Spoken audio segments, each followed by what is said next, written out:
সাধনা সঠিক পথে চলে তোমরা সঠিক পথে চলো তোমরা মন হেলা করো না তোমার ভক্তি ভরে মুর্শিদ ধরে করো সাধনা আল্লাহ ওলি জিন্দা আছে তারা সবই শুনতে পাবে রে আল্লাহর ওলি জিন্দা আছে তারা সবই শুনতে পাবে রে যারা নবীর গোলাম হবে যারা নবীর আশিক হবে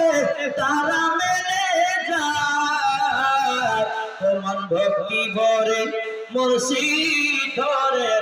করো সাধনা বাবা